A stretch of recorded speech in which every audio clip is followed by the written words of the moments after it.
이번 강의는 시장 조성론 세 번째 강의 시간입니다. 제 1강에서는 시장에 주인이 있다 라는 내용으로 강의를 했었고요. 이어서 이어진 2강에서는 그 시장의 주인이 실체가 어떠한지, 또 그러한 실체에 의해서 이루어지는 시장 조성의 진실이 무엇인지, 다시 말하면 리퀴디티 서플라이어, 즉 유동성 공급자로서의 그 역할 이면에 마켓을 메이킹하는 마켓 메이커로서의 시장 조성 진실의 행태들, 이런 것이 있다는 것을 이강까지 살펴봤습니다. 이번 강의는 그렇다면 그러한 시장 조성의 틀을, 시장 조성이 이루어지는 구조 측면에서 보다 이제 구체적으로 시장 조성되는 형태, 양상들을 살펴보는 것을 그 강의 내용으로 하겠습니다. 이번 강의의 진행 목차는 다음과 같습니다. 실제 시장에 참여자들과 시장 조성자들 간에 어떤 이제 거래상에 있어서의 형성되는 호구, 시장의 호구들이 어떠한 존재들인지, 그리고 그러한 이제 시장의 호구들과 또 피 흘리면서 쓰러져 가고 있는 파생 전사들의 모습들은 어떠한지, 누구인지, 결국 시장의 호구들과 우리가 이제 너무 비하하듯이 호구라고 얘기하는 것이 좀 모호하기도 한데요. 피 흘리며 쓰러져간 파생 전사에 대한 모습, 이 부분에서 그렇다면 시장 참여자로서 시장의 호구가 되지 않고 또 결국 죽음으로 내몰리는 파생 전사가 되지 않기 위해서는 어떻게 거래에 임해야 될지라는 부분을 살짝 언급을 해보려고 합니다. 그리고 이제 이러한 시장 조성의 틀을, 그런 구조를 만들어가는 과정 속에 외인들의 투자 한도 확대가 우리 시장에 어떠한 형태로 이루어졌는지를 살펴보고요.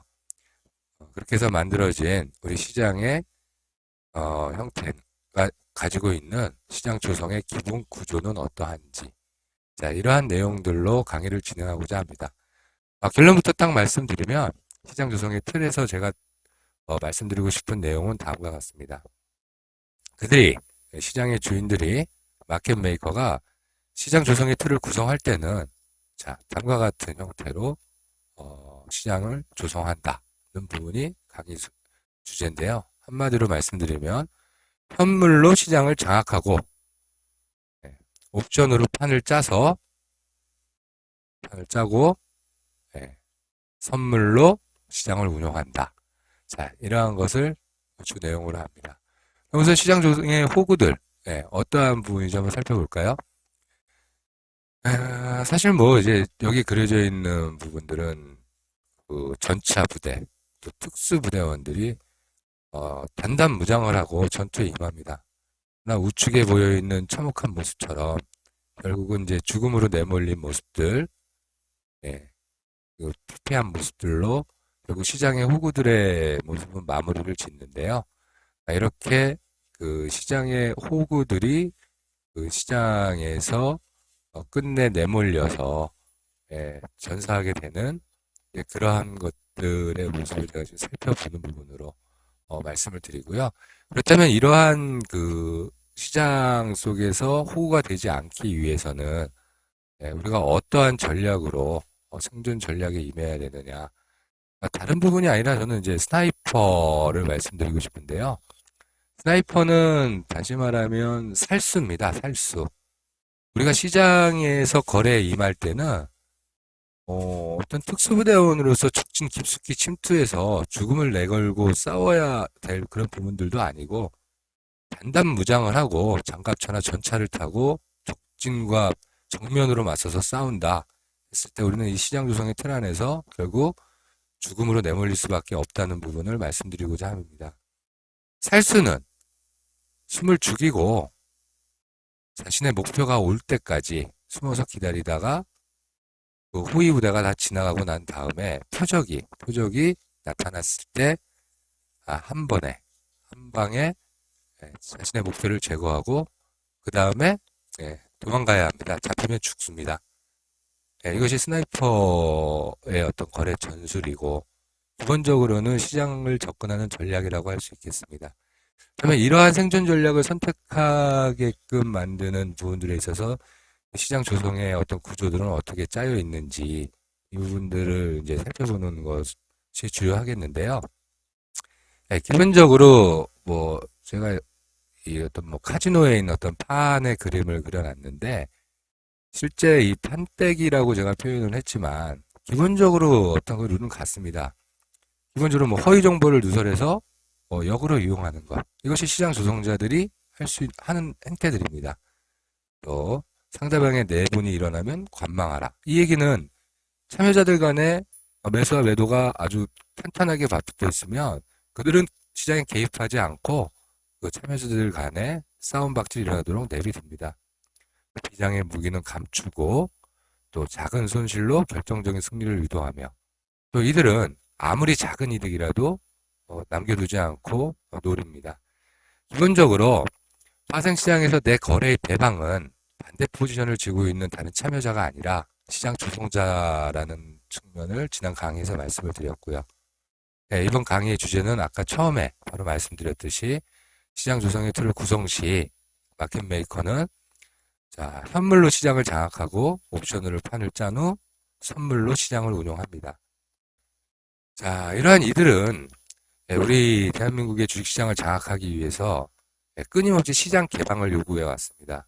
그리고 결론적으로 우리는 굴복했고 그들에게 자유롭게 대한민국의 주식을 보유할 수 있도록 외국인 투자법안을 개정해줬고 또 시장을 열어주었습니다. 당시에 과거 우리는 외국인 주식 투자 한도 확대가 소위 시장 유동성을 원활히 해서 대한민국 증시 성장에 큰 도움이 될 것이라는 그런 얘기들을 했는데요. 실제로는 그게 뭐 헛소리라고 얘기해도 지나친 표현이 아닐 수 있을 겁니다. 결국 그 부분들은 실제로 우리는 우리 것을 빼앗기게 되는 시발탄이었다라고도 접근할 수 있겠습니다. 자, 외국인 투자 한도 확대와 관련됐던 내용들을 이제 실제로 어떻게 진행되었는지를 잠시 살펴보면요. 1992년도에 외국인들이 우리나라의 그 주식을 보유할 수 있는 한도는 10%에 불과했습니다. 10%에 불과했는데 1차 외국인 한도 확대가 1994년 12월 1일 날 발생을 하는데 이 당시 우리 상황은 아마 이제 1993년도 8월 12일이 실제 그 금융계에서는 아주 커다란 혁명적인 사안이 발생됐던 날입니다. 금융 실명제가 전격적으로 실시되었던 때인데요. 이제 지하자금에 묶여있던 검은 돈들이나 이런 돈들이 이제 어떤 문제에 봉착했었던 시기고 이때 주식시장이 큰 충격에 쌓여서 회복이 더뎌지고 있었습니다. 당시 당연히 그 다음 대책은 증권 당국자들이 증시 안정 대책을 이야기하고 뭐 한 1조 원 정도의 특별 융자들 뭐 이런 얘기들이 나돌고 있을 때였는데요. 근데 그런 상황 속에서 1994년 12월 1일 날 우리는 이제 외국인 주식 투자 한도를 12%로 확대하기로 하고 또 다음 연도 1995년도 중에 3% 추가 확대키로 한다라는 안을 발표했던 게 1차 외국인 투자 한도 확대입니다.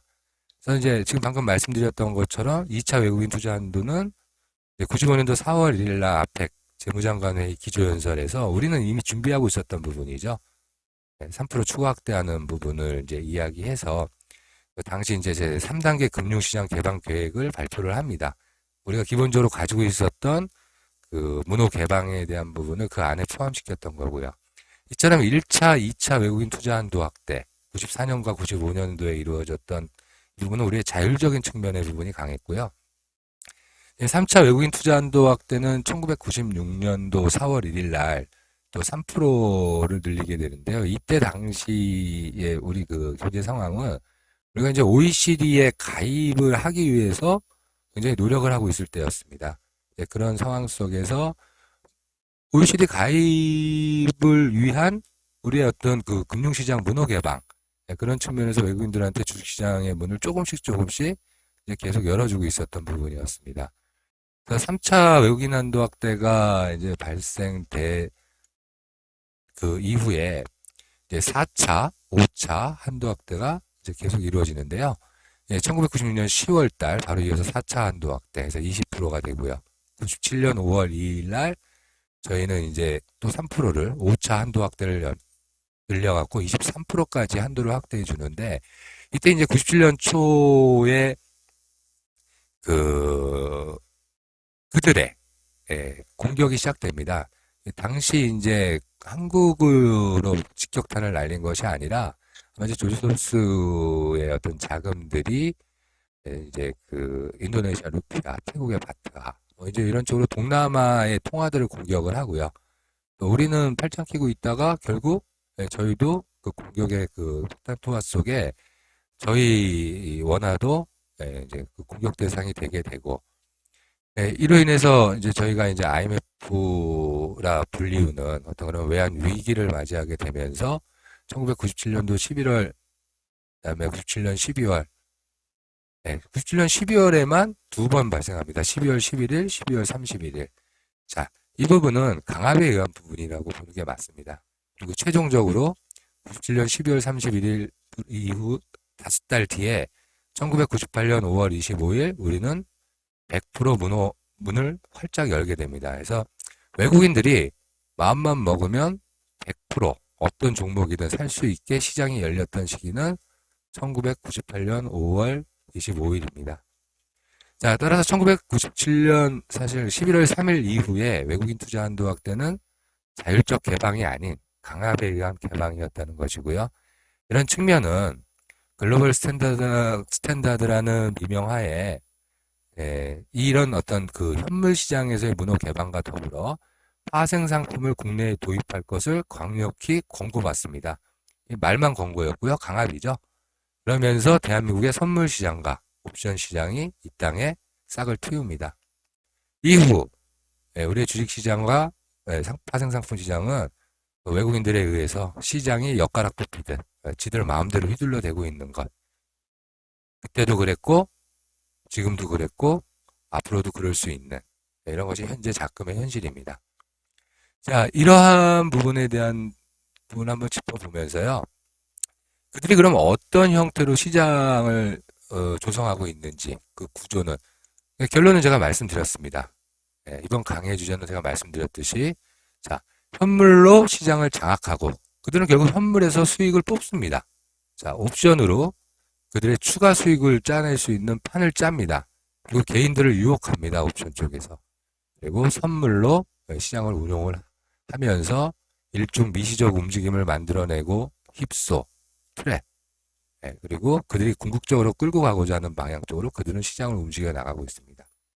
다시 말하면 제가 형님들이라고 표현을 했는데, 형님들이든 그들이든 엿장수들이든 시장의 주인은, 자, 선물 해칭을 동반한 상태에서 현물을 매수하거나, 다시 말하면 선물을 매도한 상태에서 현물을 매수하거나, 혹은 선물 매수를 동반한 상태에서 현물을 매도하겠죠. 자신의 기본적 시장 운용의 큰 틀을 잡아갑니다. 그리고 콜옵션을 발행하고 풋옵션을 발행해서 시장 흐름의 굴곡을 만들어내고요. 결국은 자신들이 원하는 방향으로 끌고 가기 위해서 선물로 일종의 시장을 조정해 나갑니다. 그들이 원하는 대로 시장의 가격을 맞춰 나갈 수 있는 어떤 구조대로 끌고 간다는 것인데요.